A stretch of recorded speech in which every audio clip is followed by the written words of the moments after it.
Summary of My Antonia by Willa Cather.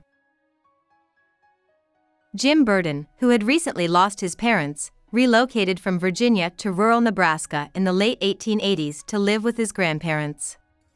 Ántonia Shimerda, who is 13 and from Bohemia, is also on the same train.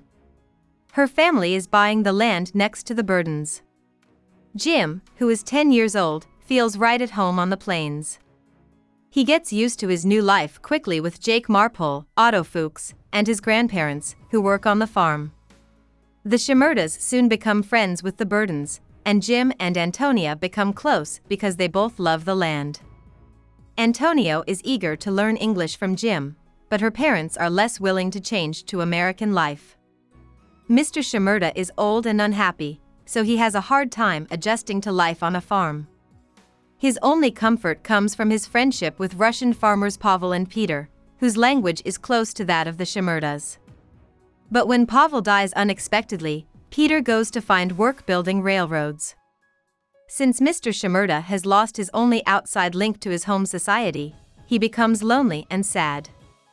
He can't take care of his family the way he should. When winter comes, Jim's grandparents find out that the Shimerdas don't have enough food or clothes to get through it. They try to help, but when Christmas snow keeps them in their homes, they don't have any good food or gifts. When the snow melts, Jim's grandparents ask the Shimerdas to their house, but the meeting doesn't go well. Mrs. Shimerda is angry and jealous, and Mr. Shimerda is sad because he thinks about his cozy village in Bohemia. In January, Mr. Shimerda kills himself in his family's barn 2 days after Jim's birthday. Anton Jelinek, a Czech man who just moved to the area from Black Hawk, comes to help bury Mr. Shimerda. Mrs. Shimerda wants them to dig the grave at the corner of their land, where the roads will cross when they are made. When spring comes, Antonia won't go to school with Jim because she wants to work in the fields with her brother Ambrosch. They don't see each other as much as they used to, and Jim misses their old bond. Jim's grandparents decide to move to town when he gets 13 so that he can be closer to school. Not long after that, the Harlings, who live next door to the Burdens, hire Antonia to clean their house. Jim gets back in touch with Antonia until she starts hanging out with other girls and dancing every night at the town hall. Antonio is fired by Mr. Harling when the neighborhood boys start to talk about her. She then goes to work for a moneylender named Willa Cather. Jim sneaks out with Antonia to go to the dances, but his grandma finds out and tells him he can't go. He gets lonely and misses the plains where he grew up. Antonio's love attempts are turned down, and she tells him she can't think of him as anything but her younger brother. When Willa Cather tries to rape Antonia, she quits her job and starts working at the nearby hotel instead. Jim, on the other hand, finishes high school. He takes Antonia on one last trip to the plains, where they talk about the good old days. When the sun goes down, it makes the picture of a plow bigger, and they know it's the end of their time together.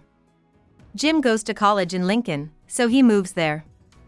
Lena Lingard, one of Antonia's friends, gets a job as a tailor in Lincoln, and she and Jim start dating. Jim can't stop liking Antonia, though.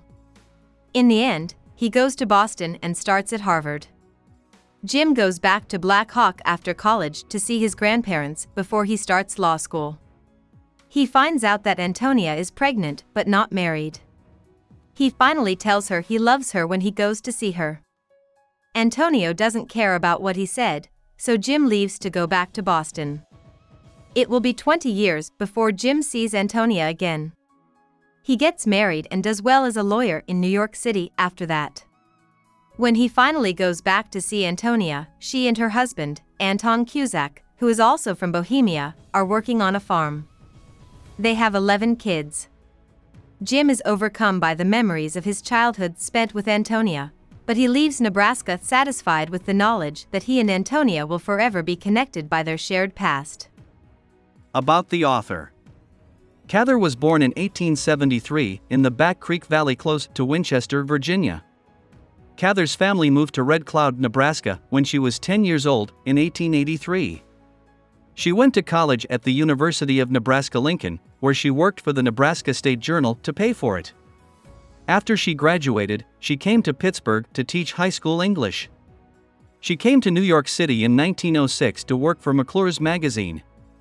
In 1912, she started writing full-time.